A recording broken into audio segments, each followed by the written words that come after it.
dari Universitas Veteran Bangun Nusantara. Izin meminta waktunya sebentar ya Mbak untuk wawancara. Sebelumnya bisa diceritakan terlebih dahulu tentang usahanya. Oke. Jadi usaha yang lagi kita jalani itu adalah Juragan Kopi Solo, dimana kita nggak cuma fokus buat jualan kopi aja, ada beberapa side dish kayak makanan berat dan juga snack-snack kayak gitu. Kita runningnya masih di online shop seperti di Shopee Food, kemudian ada di GoFood kayak gitu. Kemudian bagaimana alur proses produksi dari bahan mentah sampai menjadi produk jadi pada usaha? Oke, kalau misalkan di store kita itu dia cenderung lebih fresh cook ya. Jadi order masuk kita baru bikinin itu. Jadi semuanya kita make sure itu panas, masih baru, masih anget. Sampai di customer juga enggak yang dingin-dingin banget gitu. Jadi mereka masih tetap bisa makan itu tuh dengan enak gitu. Kemudian strategi apa yang Mbak terapkan dalam operasi sehari-hari agar usaha tetap lancar dan mencapai target yang diinginkan? Strateginya sih kita by promotion, terus habis itu kayak karena kita juga Juragan Kopi Solo ini juga ada di bawah payung satu perusahaan gitu. Jadi strateginya by konten sih, karena kita sering bikin konten-konten gitu, kemudian kita share ke Instagram dan lain sebagainya. Kita juga cukup terbantu juga dengan adanya Instagram atau TikTok itu juga gitu. Jadi strateginya kita masih bikin konten-konten untuk introduce produk-produk kita kayak gitu. Lalu bagaimana cara Mbak merancang keunikan produk atau layanan yang ditawarkan?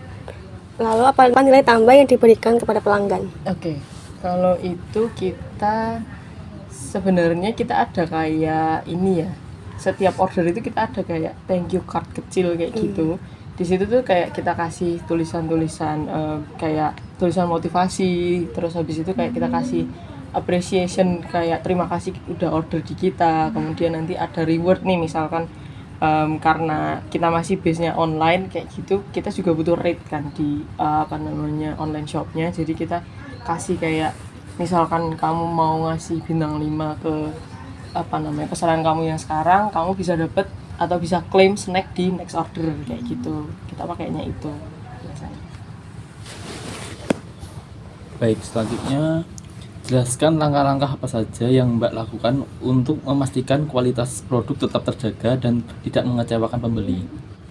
Oke, kalau yang itu ya jelas kita nggak mengurangi porsi, maksudnya kayak dari awal misalkan dalam satu piring nasi goreng itu telurnya 1, ya udah kita nggak akan pernah mengurangi itu meskipun harga telur lagi naik atau harga cabai lagi naik. Ya udah kita konsisten di situ dengan bumbu yang sama dan nggak diubah-ubah juga kayak gitu, karena biasanya customer yang repeat order tuh dia udah ngerti nih kalau misalkan ada perubahan rasa dari nasi goreng itu, dia pasti chat langsung ke adminnya kayak bilang agak beda ya rasanya kayak gitu.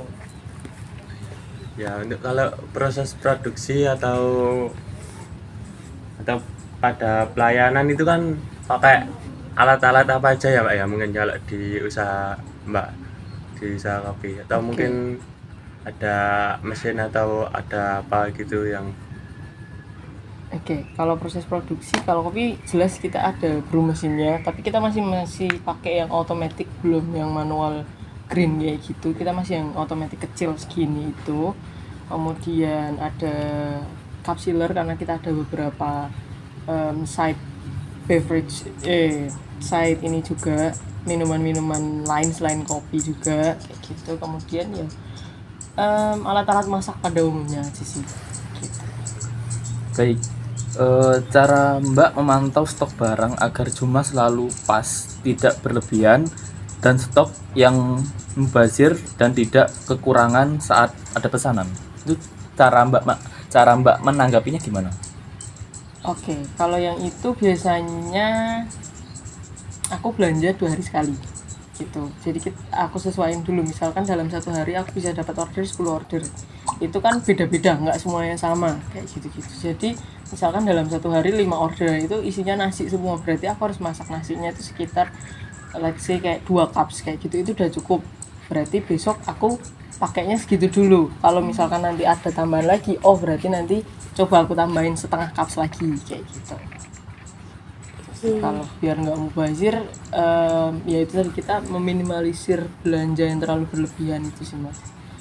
Kalau misalkan kayak frozen food dan lain sebagainya kan kita masih bisa keep di freezer dan lain sebagainya. Kalau misal kayak telur, apa sayuran kayak gitu kan itu nggak bisa lama kayak gitu. Jadi memang kalau bagian kayak belanjaan mentah kayak gitu kita harus sesuaikan dulu kira-kira ini bisa selesai, maksudnya bisa habis dalam 1 hari ini ataukah besok masih ini kayak gitu.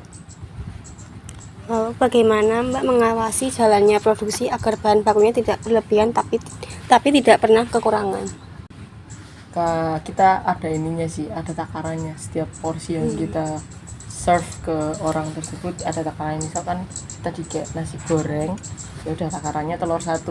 Kalau misalkan dalam sehari kita bisa sold 5 porsi, berarti 5 telur ini harus ada dulu nih gitu.